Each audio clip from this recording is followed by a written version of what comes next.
Co-chairs, the foreign minister. My microphone is on. The foreign ministers Altani, Brende, Al-Sabah, Gabriel, and Johnson, and all of you representing so many countries and international organizations here today. Let me start by saying that indeed today and yesterday are sad days, as there have been hundreds and thousands of days that have been sad, dramatic, horrific in these last 6 years. How many minutes of silence we have observed in these 6 years, and how much frustration we have all felt in front of the victims, the children, the innocent people losing their lives.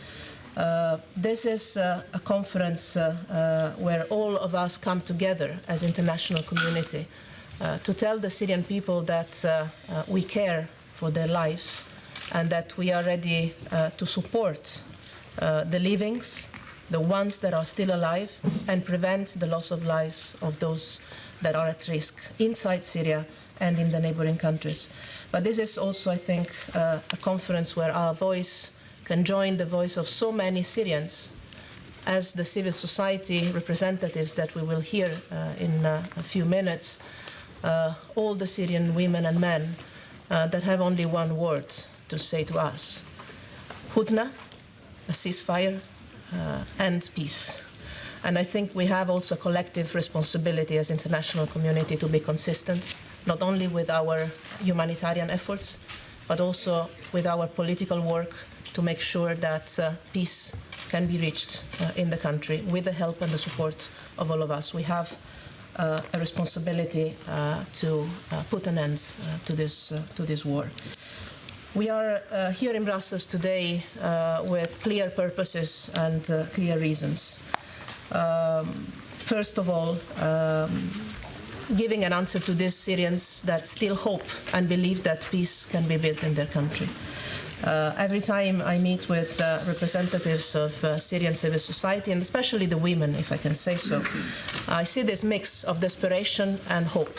And if they still have hope, I think we have a duty to live up to these expectations, to be able to rebuild their own country in freedom, in democracy, in full respect of human lives and rights.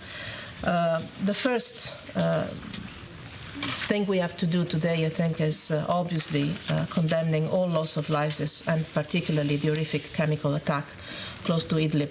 That was yet another reminder, if we needed any, of the need for us to come together and put an end to this war. Some in our public opinions might think that the humanitarian effort in this moment is a naive exercise. Ask to the millions of Syrians that live thanks to that humanitarian aid, thanks to that humanitarian support that we're mobilizing here, and you will realize this is a must. It's not a naive exercise. It's where peace can be built.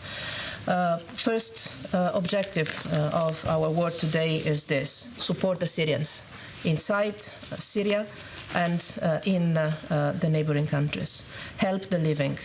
The people in need, including the most vulnerable, children, women, cannot wait until the war is solved, ended, and everything is settled. They need our help right now.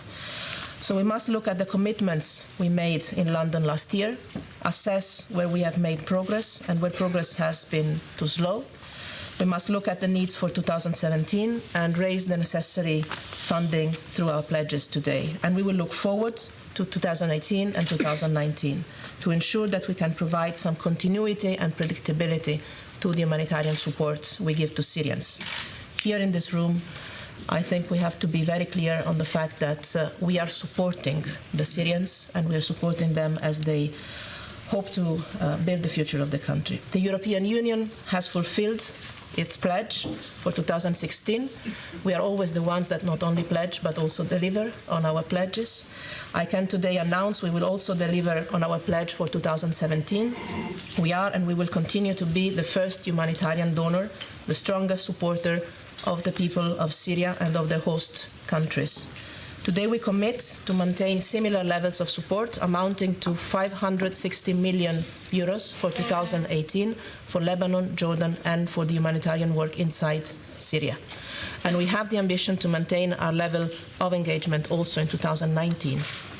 What is vital is that this humanitarian funding turns into humanitarian action.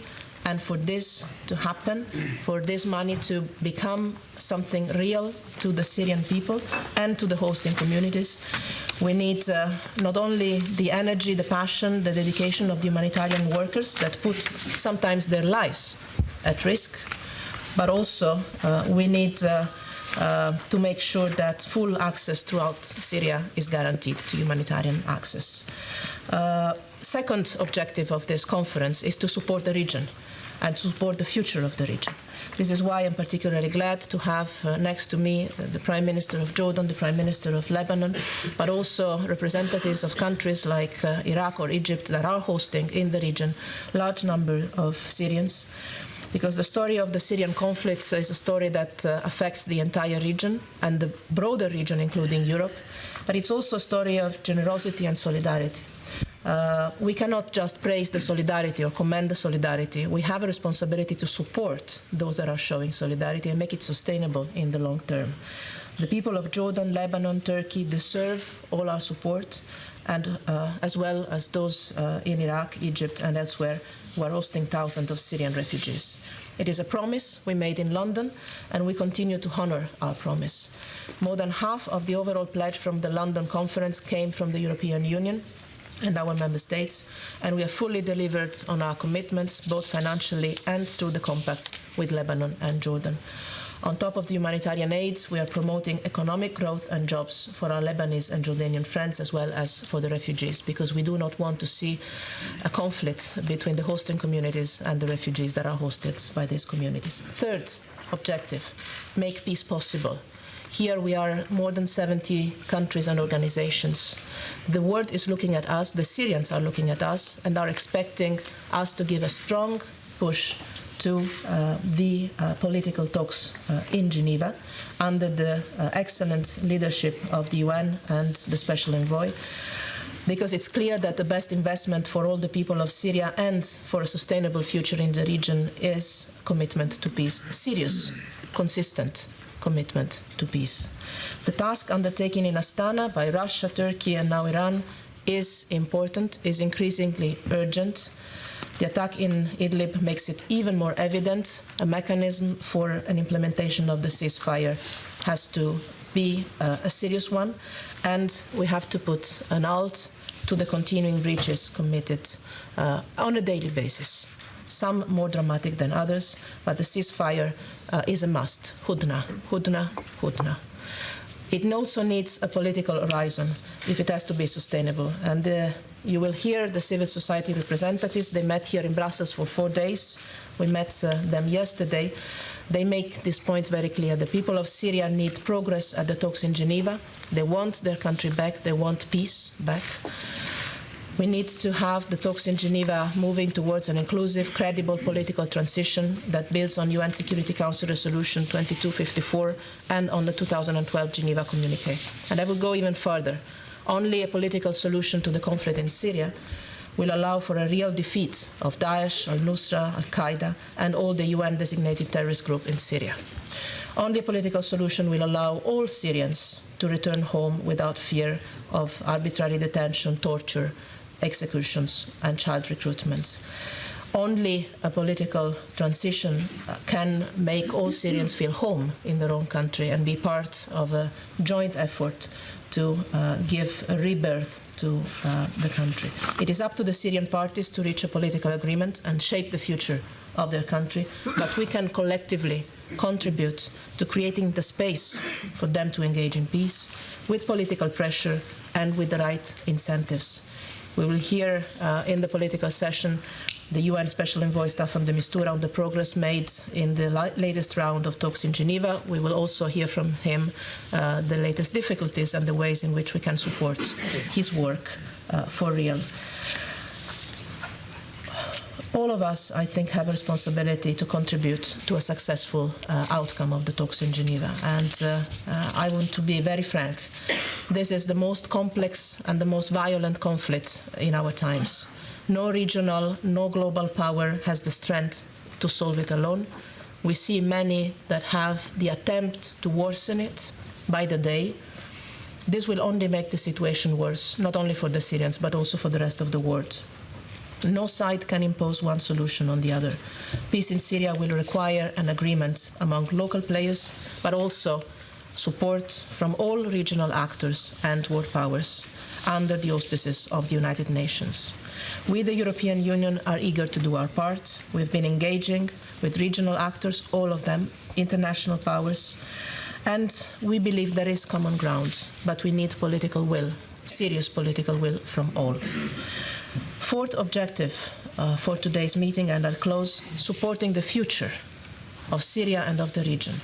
Today in Brussels, we can begin to work on one more contribution we can make to make peace possible.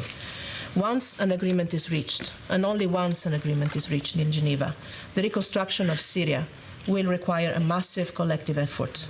So it is crucial that the international community starts to get ready for that. Too many times we were unprepared to peace, and we didn't win the peace even after the conflict was over.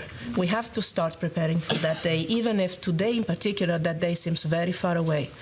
It can also be a very strong incentive for the parties and for some regional and international players to see that there is a peace dividend for all the people of Syria, all of them, without any distinction or discrimination, to see that the international community, the European Union for sure, is ready to help them reconstruct and rebuild the future of their country on the basis of the end of violence and of a political transition that starts. The future of Syria belongs to Syrians. We all agree on that. Peace and reconciliation is in their hands, has to be in their hands. But today we can send a powerful message to our Syrian friends, women, men, children. We are on your side, on the side of the Syrian people that are suffering. We are helping you already. We are ready to help you more for a free, united, inclusive, democratic Syria. Thank you. Mr. Secretary General, I give you the floor.